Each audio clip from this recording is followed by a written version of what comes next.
Hello, William Johnson here, and this is another percussion tutorial.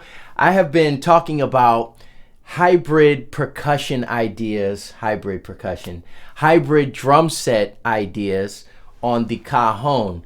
And in the last episode with this hybrid kit series, I was using a hi-hat and a ride cymbal. I wanted to give you a quick tip for this particular video, and that is playing with the kick or the bass continually going. So you're playing, let's say you're in a situation and you're playing the cajon as the kick drum or a bass drum, and you're playing a shaker or something else in your hand as the steady rhythmic pattern, otherwise known as the ostinato. Let's say it's a hi-hat ride or the hi-hat, and you're keeping a hi-hat going, but you're doing what essentially would be another pattern with your left hand.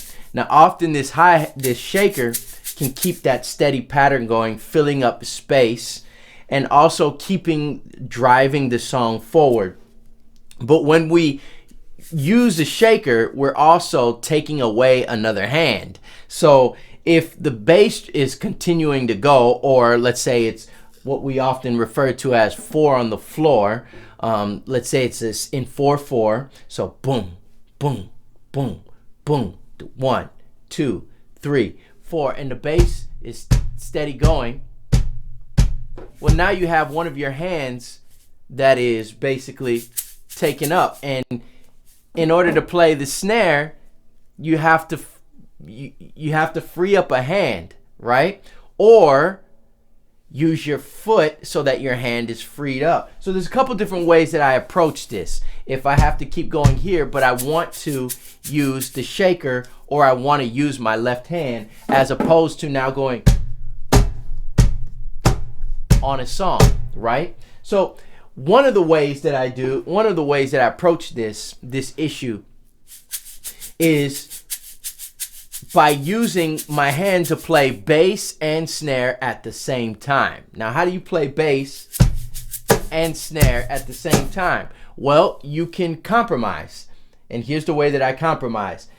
Finding a playing surface on the cajon that allows me to keep a bass note, but also have a punctuated snare at the same time.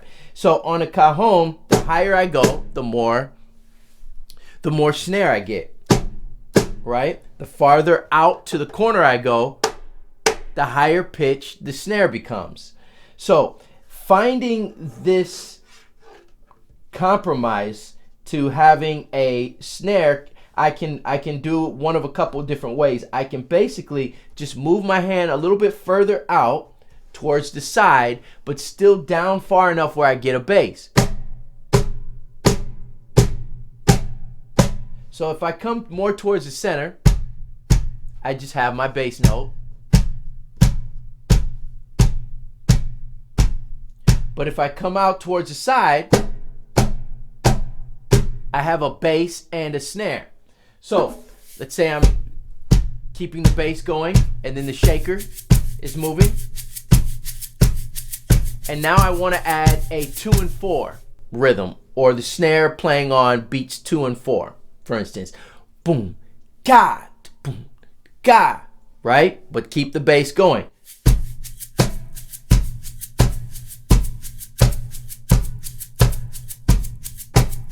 So all I did was adjust my hand over a couple of inches and then flare my fingers out a little bit, almost like a slap note or tone on the congas or the djembe. And I accent it. So I play, that bass becomes a little bit louder, but I try not to make it too much so that the bass stays consistent. But I'm playing an accent so that it lifts on beats 2 and 4. Lifts as far as dynamic volume is concerned.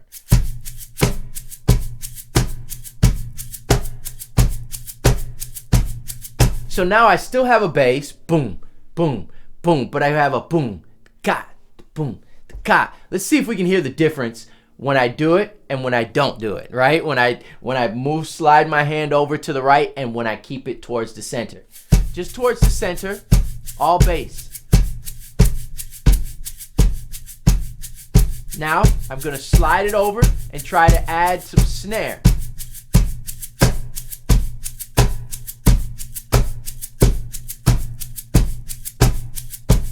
Just bass. Now, I can bring the dynamic volume. I can bring the volume down a little bit, keeping the shaker right there. And then when I go to the snare portion, I can bring it up just a little bit.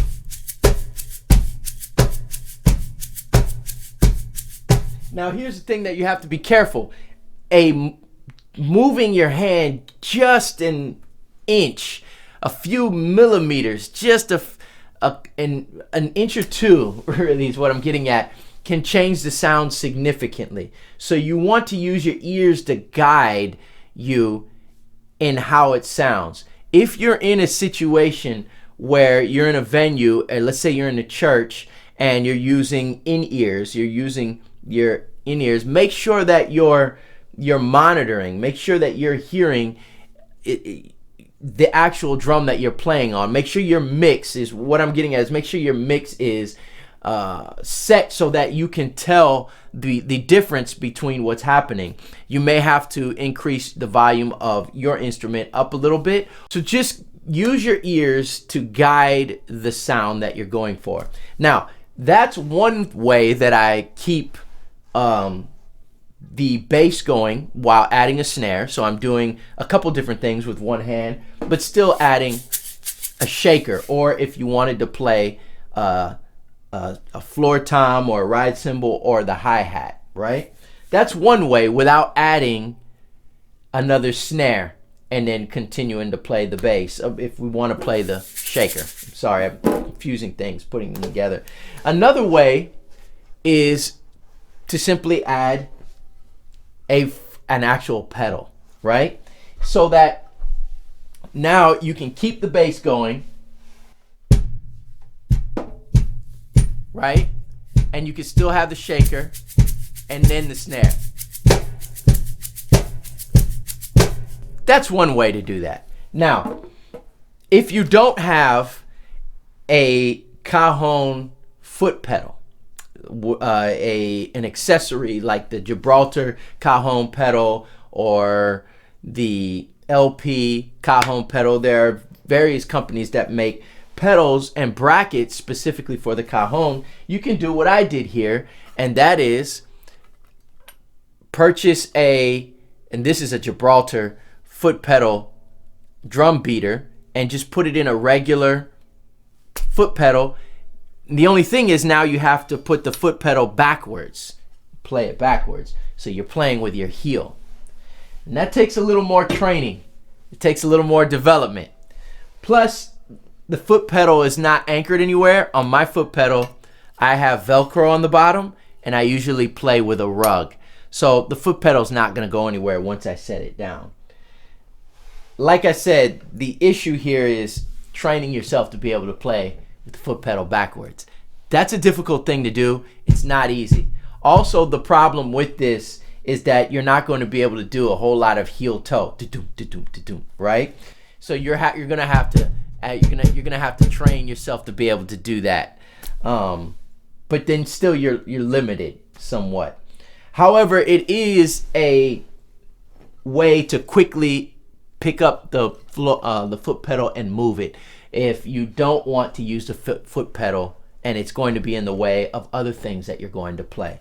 So it's something to look into, practicing playing with it backwards. That way, if you want to play with it on a certain song, you can add that choreography in your set that you just slide the foot pedal over and play on that particular song, maybe in between songs.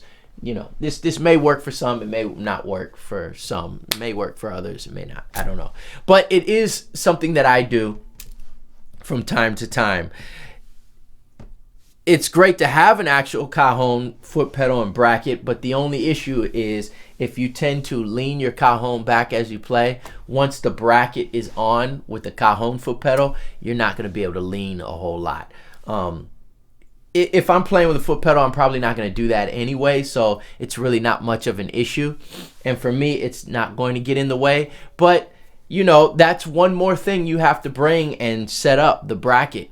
So, you know, if you're just trying to just grab a cajon real quick and a shaker and head out the door, and time is more of an issue, then this is just having the foot pedal and not having to worry about the bracket is an option. So playing it backwards. If you don't have a cajon beater like this one that Gibraltar or other companies make specifically for the cajon, you can use a regular beater. Let me grab a regular one here. Here's a regular beater for a foot pedal and the bass drum. However, it has the felt on it. And then you can take a bunch of socks. Let's take a bunch of black socks, white socks if you don't mind, you know, it being seen. But you take a bunch of black socks and make it as thick as you want, and use a couple tie straps on the top and the bottom, and then just strap them onto the foot pedal. And socks tend to work great. That way now you can use different types of material, cloth, to have the sound, you know, to tune the sound basically. So these are just a couple options that you can experiment with. Get creative. But yeah, definitely try the just moving your hands slightly.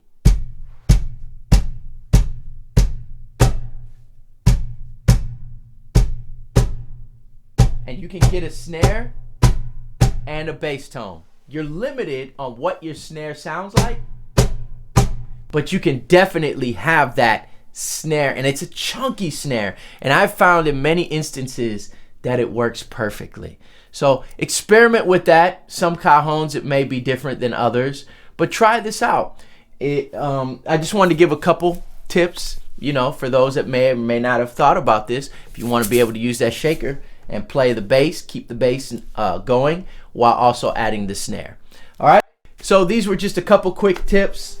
I know quick as in I elaborated a little bit, and this video went a little bit longer than I wanted it to, but just a couple ideas to help you in approaching playing the bass note and keeping it going. If you have any feedback, as always, leave a comment below. Let me know if this has helped you. I'd love to hear from you. And if you haven't subscribed to the channel, don't forget to subscribe to the channel. I'd love for you to be a part of the subscription family here on my YouTube channel. And God bless you. Heaven smile upon you, and I'll see you soon.